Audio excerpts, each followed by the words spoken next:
और आप देख रहे हैं मेरा यूट्यूब चैनल। अपने ही चिराग से अपना ही घर जल गया।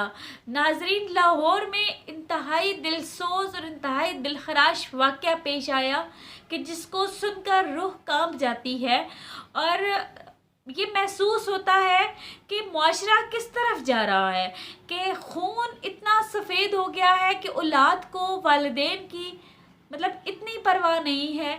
वाक़या कुछ यूँ है कि एक बुज़ुर्ग जिनकी उम्र 70 साल है, उनकी बहू ने उनके ऊपर इल्ज़ाम लगाया और उसके बाद उनको उनके सर में डंडा मारकर ज़मीन पर गिराया और उनका कत्ल कर दिया।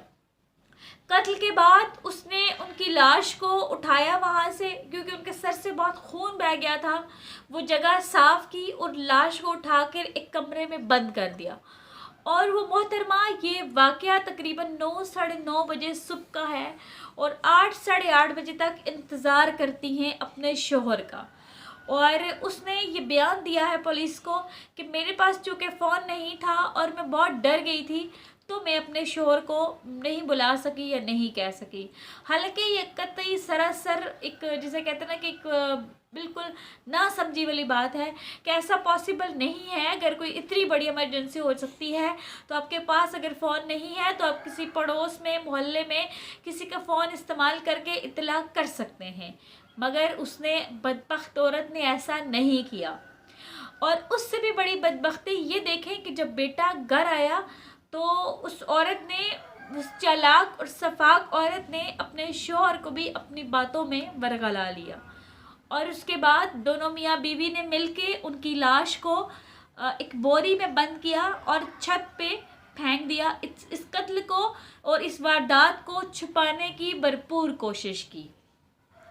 और जब कुछ टाइम थोड़ा और गुजरा, तमाम मोहल्ले के लोग सो गए, तो उस औरत ने अपने एक पड़ोसी को बुलाया और उसकी मदद से वो जो लाश है जिसको उन्होंने बोरी में बंद करके रखा हुआ था, छत से वापस नीचे लेके आए और मोटरसाइकिल पे बैठे। वो जिसका हस्बैंड था उसने मोटरसाइकिल चलाया और वो जो औरत थी उसने वो बोरी पीछे लाश वाली रखी और जाके नहर में फेंक आए।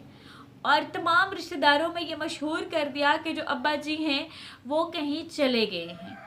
और ज़ाहिर है एक नॉर्मल सी बात है, एक 70 साल का बुज़ुर्ग है। ये आजकल बहुत चीज़ें आम चल रही हैं कि कोई शख्स गुम हो जाता है, कोई कहीं घर से दूर चला जाता है, फिर थोड़ी देर बाद आ जाता है। 1-2 दिन तो अफरा तफरी रही और फिर हालात नॉर्मल हो गए। मदीयत में वो शख्स जो सफाक औरत का शौहर था, या यूँ कहें कि सफाकियत से भरपूर वो शख्स खुद मदई बन गया, क्योंकि उसको मालूम था कि पाकिस्तान में कानून कैसा है कि मदई होके वो कुछ भी कर सकता है। लेकिन बाज़ औक़ात जब आप गुनाह करते हैं तो वो गुनाह आपका लिख दिया जाता है और आपको उसकी सज़ा मिलकर रहती है। 15 दिन बाद उन बुज़ुर्ग शख्स की लाश नहर से मिली। वो जब वो मशीन आई, उसने कूड़ा वगैरह उठाया, तो वो जो बोरी थी जिसको लोग कूड़ा समझ रहे थे, वो जब उठाई गई तो उसमें से एक लाश बरामद हुई। शिनाख्त करने पर मालूम हुआ कि ये तो वही बुज़ुर्ग शख्स हैं जिनका कुछ दिन पहले लापता अफराद में नाम लिखवाया गया था। उनके बेटे को बुलाया, फर्दर इन्वेस्टिगेशन की और पुलिस ने जब जिसे कहते हैं ना कि टेक्निकली इस पूरी तफ्तीश की, तो उसके बेटे की लोकेशन उसी नहर के पास मिली जहाँ पे वो बाबा जी की लाश फेंक के आया था, अपने वालिद की लाश फेंक के आया था। जुल्म और बर्बरियत की इंतहा आप देखें कि उस शख्स का दिल नहीं कांपा कि जब उसने अपने बाप की डेड बॉडी देखी। तो चलो, एक गुनाह तो तुमने कर लिया, तुम्हारी बीवी ने एक गुनाह कर लिया, लेकिन तुम कम अज़ कम अपने वालिद को गुस्ल तो दे दो, उसकी आखिरी रसूमात तो कर दो। एज़ अ मुस्लिम अगर हमारे पास कोई गैर मज़हब का शख्स भी किसी की डेथ हो जाती है तो हमारे ऊपर ये वाजिब है कि हम उसकी तमाम आखिरी रस्मात उसके अकीदे या उसके मज़हब के अकॉर्डिंग करें। लेकिन मुसलमान, चूँकि वो तुम्हारा बाप था और मुसलमान था और उसका ये हक था और तुम्हारा ये फ़र्ज़ था, और तुम तो उसके बेटे थे, कोई आम अजनबी शख्स नहीं थे।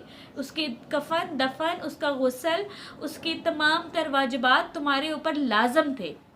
उसकी बर्बरियत की इंतहा देखें कि वो जब अपने बाप को बोरी में डालता है तो वो ज़ाहिर है बोरी चूँकि इंसान से छोटी होती है और इंसान का जो कद है वो बड़ा होता है, तो बोरी में वो लाश कुछ यूँ थी कि जिस तरह इंसान बैठने वाली पोजीशन में होता है, और इतने दिन जब लाश पड़ी रही तो वो लाश सेम पोजीशन में अकड़ गई। और मज़ीद उसके साथ मतलब देखें क्या क्या हुआ कि वो इतने दिन नहर में गल सड़ती रही। ये एक बेटे ने किया है, चलो बहू तो पराई घर की है, वो तो चलो उसका कुछ भी है, एक सगे बेटे ने कि जिसको बाप ने उंगली से पकड़कर पाला पोसा चलना सिखाया, ये वारदात, ये संगीन वारदात एक बेटे के मुआवनत से हुई।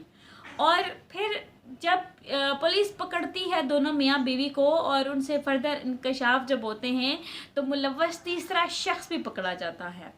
अच्छा, बीवी जो होती है वो पुलिस को ये बयान देती है कि जो मेरा ससुर था उसने मेरे साथ ज़्यादती करने की कोशिश की, और जब उसने ये कोशिश की तो मैंने उसको धक्का मारा, वो नीचे गिर गया तो उसकी डेथ वाक़या हो गई। लेकिन जब पुलिस तीसरे शख्स को पकड़ती है तो वाक़या कुछ और ही समझ में आता है। उस तीसरे शख्स को चूँकि इन्वेस्टिगेशन के लिए एक अलग जगह पे रखा जाता है और दूसरे दोनों मियाँ बीवी को अलग अलग जगह पे रखा जाता है। ज़ाहिर है पुलिस के तफ्तीश के कुछ रूल्स होते हैं जिसकी बिना पर वो कड़ी से कड़ी तफ्तीश करके वो शवाहिद इकट्ठे करते हैं, वो मुजरम से इतराफ़ जुर्म करवाते हैं। उस तीसरे शख्स से ये मालूम हुआ कि जो ये औरत है, ये सफ़ाक औरत, इसका पिछले 3 साल से उस तीसरे शख्स से चक्कर था, जिसको उन दोनों को उस बाबा जी ने यानी कि उस सफ़ाक औरत के ससुर ने देख लिया था, और चूँकि वो बात ना करे इसलिए उनको रास्ते से हटा दिया। इस पूरे मामले का उसके शौहर को इल्म नहीं था, लेकिन पुलिस इन्वेस्टिगेशन के बाद जब ये बात सामने आई तो उसके शौहर को भी शर्मिंदगी हुई कि हाय अल्लाह, मैंने अपने वालिद के साथ या मैंने अपने बुज़ुर्ग बाप के साथ क्या कर दिया है।